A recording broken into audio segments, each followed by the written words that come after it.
Hello and welcome to Becoming Your 2.0 podcast. My name is Adam H. Mortimer. And I'm Damon K. Casabar, and we are declaring an all-out war on our limiting beliefs and our shadow self. So if you're ready to overcome the things that have held you back, stop being stuck, and take your 2.0, the highest version of you, to the next level, join us on today's discussion. We're excited to have you here. Do you ever feel like your thoughts are just overactive, your mind just will never shut off, or you have so many things you have to do and you run through those things over and over? Well, chances are you're running on overwhelm.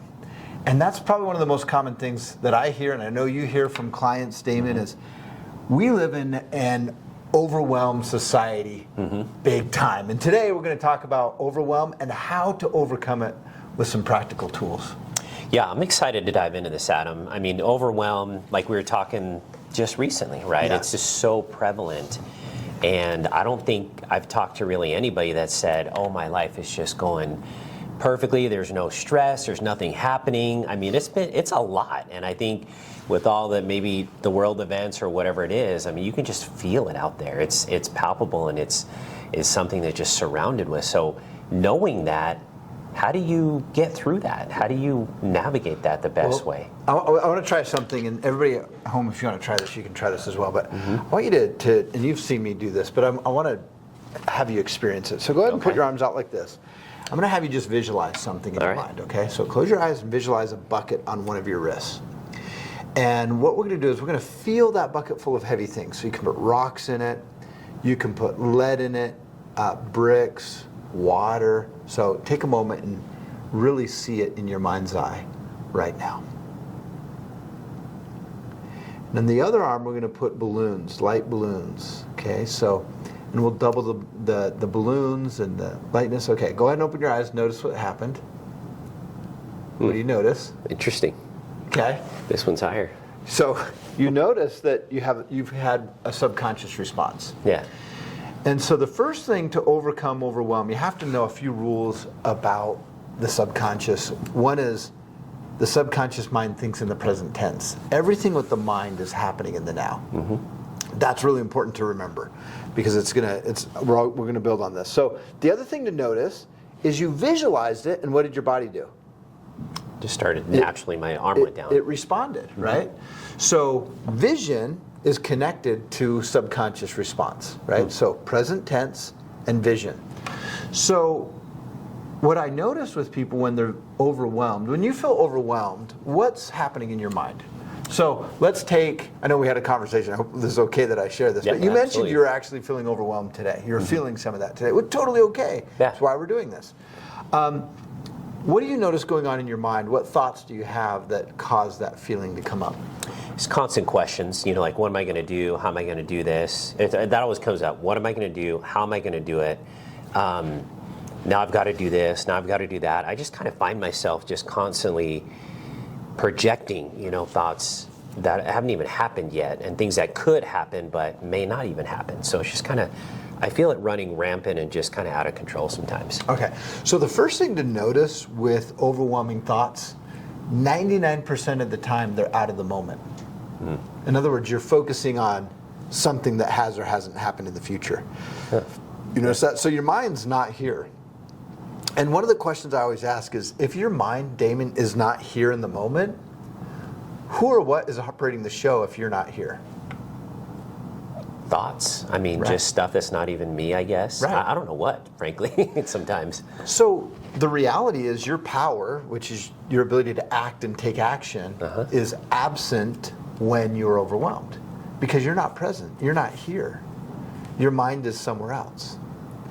And so I always find that interesting. Anytime you're overwhelmed, we call that out of the moment thinking because your mind isn't here in the now. And so how do we get back into present level thinking and out of overwhelm? There's some simple things that you can do. The first thing is we've got to breathe. So breathe in for 3, out for 6. And if you're listening from home, you can do this right along with us. In for 3, out for 6. The next thing to notice is if you're truly overwhelmed, right here is probably tense. Relax the shoulders. Yeah, I can feel that kind of You creeping feel up it? like that. Your yeah. jaws probably might be a little bit tense. Your facial muscles, your fingers, your toes. So you want to scan the body, and I want your body to just soften for a moment. Everything soften. Soften, soften, soften. Breathe deeply.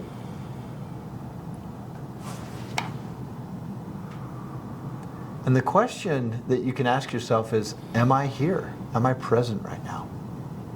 Am I here? Am I present? Okay. And what do I have to be grateful for in this moment?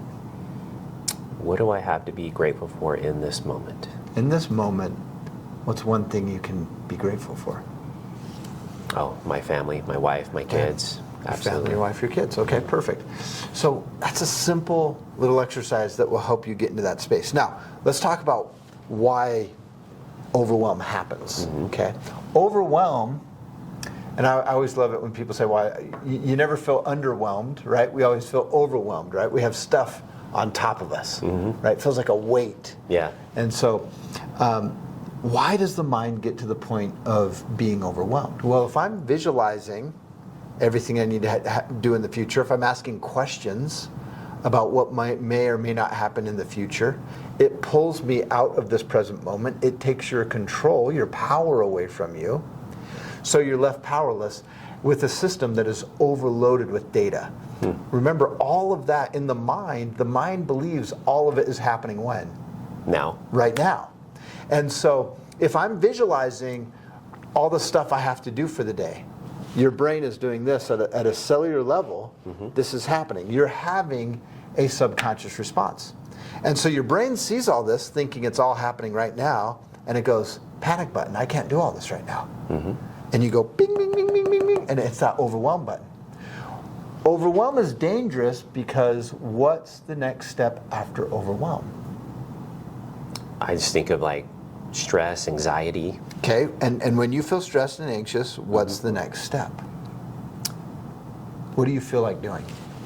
Sometimes I just feel like just walking away. Walking away, okay? Yeah, like a check out, Yeah. or I go to like Yeah. social media. Like you do these things just to kind of ease the pain, I guess. Yeah. I don't know. Kind of go get a dopamine hit, right? Yeah, exactly. Go check out, just unplug. But really, what does that what happens to your goals when you do that? Oh, they're out the door. There's no They're focus out on the it. door, right? So the next step after overwhelm for most people is quitting. They unplug, or they go into addiction mode, right? Or escapism. Yeah. And I mean, we live in let's face it, we live in an addicted society, right? We're addicted to everything. We're addicted to our phones. We're addicted to drugs. We're addicted to this. Everyone's addicted to something. And if we don't get that emotional regulation down and learn to be in the moment, it, quite frankly, is just going to destroy our lives, right? Because moment by moment, every moment you're overwhelmed, you're not here. Wow, that's fascinating. And how do you? So let's say this here, Adam. If you're going into a scenario, let's say where the demands of your job are such that, hey, it's gonna be. I always think of a roller coaster. I step into a roller coaster, it goes, and it's like, it's going. And so, how do I mentally prepare for that? Because I can't. I don't know. You tell me. I can't go in and be like, I just want everything to just happen smoothly, or maybe you can't. Maybe you go with that intention, but then it's like, gosh, I already know that it's going to be like this. So how do you? Yeah. Is there more preparation you can do? I guess knowing that that's going to happen in your environment. Yeah, for sure. So the reality is, there are people and jobs and things that quite frankly are incredibly high stress and high pressure, and they're very challenging. You and I are in high-end sales, right? When the leads are good, sales can be really high. When the leads kind of slow down, they can be low. And so there's this cyclicality of it, and we've seen this over 20 years of being in the industry, right? Yeah. Doesn't matter what company you're in, it is across the board. It's just the nature of it. And so I think of Stoicism, Marcus Aurelius, where he talked about visualizing what he believed was going to happen for the day. So back then, he could possibly be assassinated. He could possibly have, people are going to stab him in the back, or this is going to happen, or, all these things might happen. Well, he would mentally prepare, not if this happens, but when this happens, how am I going to respond? what are my mechanisms that I'm going to put in place so that I don't overreact?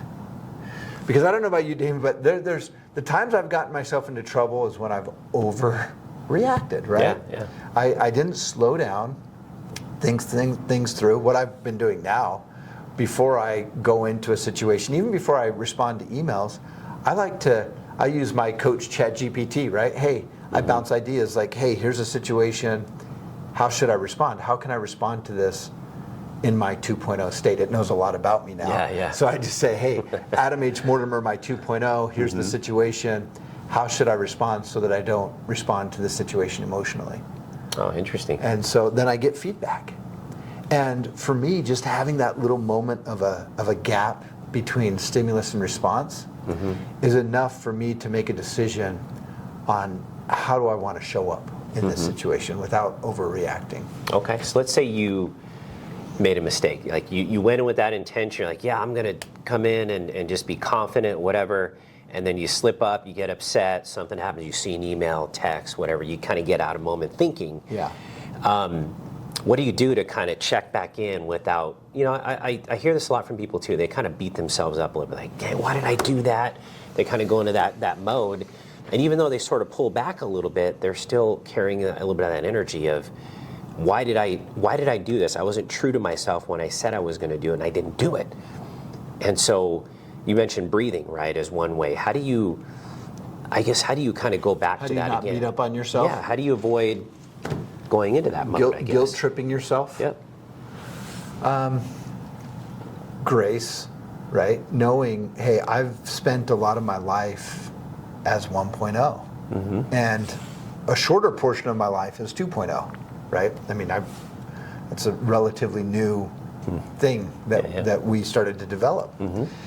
And so I give myself a lot of grace that it's okay. It's part of being human. I'm going to slip up, knowing you're going to slip up. But I also think mentally preparing yourself when this comes up, how am I going to treat myself? Because I think a lot of it has to do with self-respect. That, hey, when I make a self-respecting person, when they make a mistake, they learn from it. I think somebody who disrespects themselves, they make a mistake, they self-abuse. Yeah. And what I mean by that is they guilt trip themselves. They'll say negative things to themselves. They'll harbor just really bad energy, negative emotions, instead of let it go. You're human. It's okay. You're okay. This is part of the journey. Part of the human experience, right? And if you look at it, and this is biblical, this is just part of my personal beliefs, that everything in life happens for the good. And I remember one of my mentors, and I can't remember if he saw it online or where he got this, but I love it. Anything that happens, no matter how bad it is, say good. Whatever it is that's happening, say good. Good. Okay. Because if the first response that comes out of your mouth when something happens is bad, your mind is only going to see the bad. But if I can start saying good when this shows up, I'll give you an example. I'm creating an app that I'm super excited about called A Monk in My Pocket. And I heard clients all the time say, Adam, if I could just have you in my pocket, it'd be so huge. Yeah, so I said, cool name. Let me create an app, A Monk in My Pocket, so they can pull out that app, and whenever they're overwhelmed, they can push one button, and it changes their lives. It helps them not be overwhelmed. And so I forgot what I was going to say. Sorry, I lost my train of thought. But I think just at the end of the day, the key to not being overwhelmed is getting back in the moment, being present. And that's why it just makes you think. You hear that present moment, be present in the now. There's a lot of talk on that. There's a lot of personal development work on that. But it just goes to show how much of a practice you need to make that. It's a practice. It's not just, hey, I'm going to snap my fingers and hey, I want to be in the now.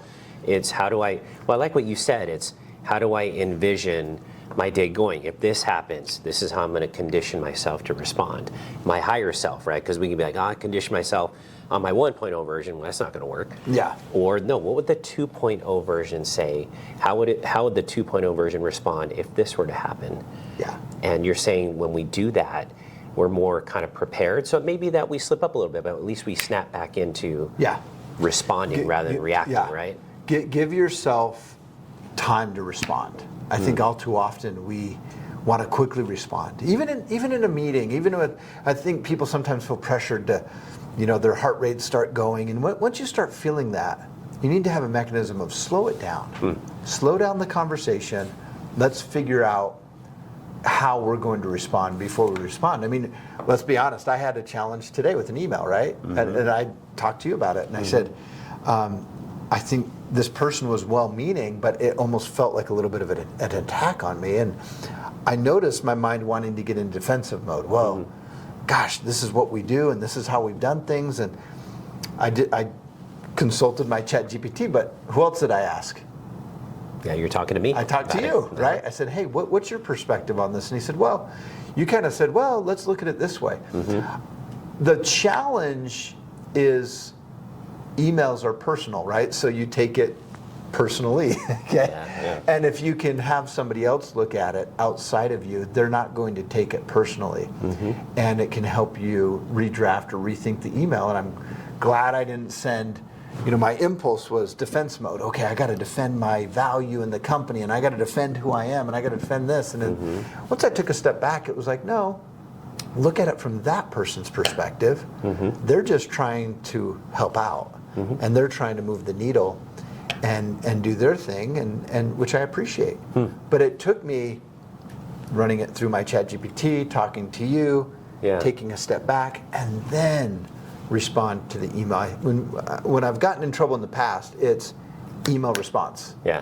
And 99% of the time, I misinterpreted the email, and it gets you into trouble.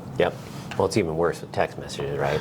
It's worse with that. Have you seen the Key and Peele comedy? No. Sometimes you need to look I've that seen up. a few of them, yeah. So his friend is, I think it's Key. He's home and they're going to go to a bar, and he's texting him, "Hey, when do you want to go?" And his friend's taking everything like hyper personally. And he's like, "What do you want to do tonight?" And he goes, "Well, I don't know, whatever." And he gets the text like, "I don't know, whatever.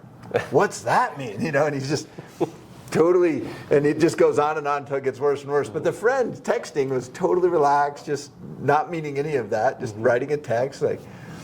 So I always think of that when I'm taking it personally, is slow it down a little bit and give people the benefit of the doubt, right? And that's taken some time and some mature. I'm 44 years old now, right? But I've had to figure that out. Just don't overreact and don't respond, because it's not going to help you being overwhelmed and everything else. It usually makes the problem worse. Yeah, and you just said it right there. I mean, if we want to work on overwhelm, we need to work on not overreacting, right? Because it's kind of like when you get into that mode of overreaction, then obviously it's going to create more overwhelm. That's a good example of that. It's like, man, don't take it personal. Easier said than done, right? When a text comes through, an email comes through, you're like, is that like you said, it's an attack on me, is it attacking my character? And then you get in this defense mode, and all the heart rate, right, all the biochemistry starts coming up. But then you said to step back and breathe, and then get back in that sense, that 2.0 version, and say, okay, let's look at some other angles or perspectives and things like that. I think that helps us slow it down, which helps with, decreasing the overwhelm throughout the day. So I mean by a practice, I guess, Absolutely. right? Yeah, it's a practice. It's, am I in the moment? And you can start with just a mindfulness practice. Like, I started with being present with eating my food. I noticed that sometimes when I'd eat, I'd quickly eat. I grew up in a family, 7 kids, right? So if you didn't eat quick, same here too, you didn't get to eat. So I was digging in and eating, and but those types of habits, rushing everything, takes you out of the moment. So slowing things down, slow life down. What are you grateful for? What are you excited about? What's right about the situation? That's one of my favorite questions. What's right about the situation that I'm not getting? Okay, so maybe you do get fired from your job. Good. People say, good? That's bad. I need my job. I need this. Well, maybe that's the doorway to the next stage in your evolution.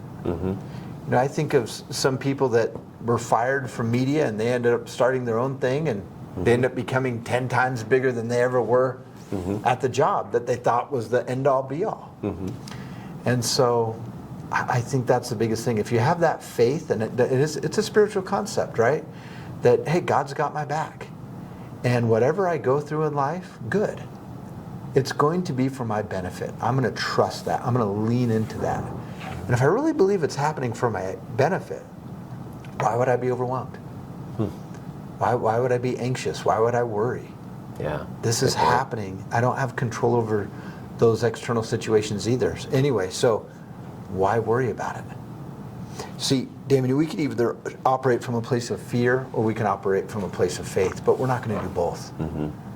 We either are going to have faith that things are going to get better, or you buy into fear. And fear's a destructive force. It's the gateway to overwhelm, right? It's the worry. Yeah. It's, wow, what if this happens? And what if that happens? What if all of that is what if down? And it's a natural way for the mind to think.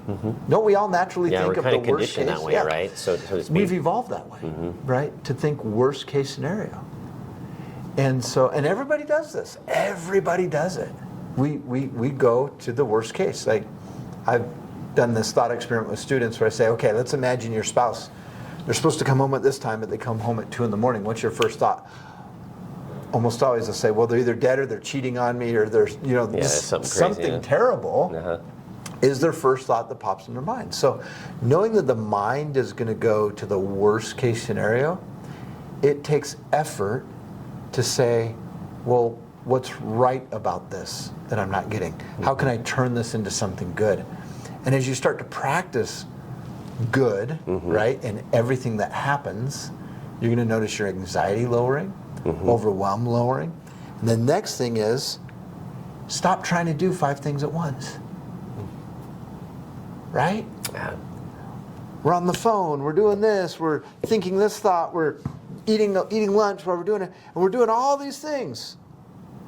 And my mentor said, just, Adam, in this moment, you have one thing to do. Be here for this conversation. That's it. If you feel called to be here and listen to this podcast, that's all you need to focus on right now in this moment, is be here.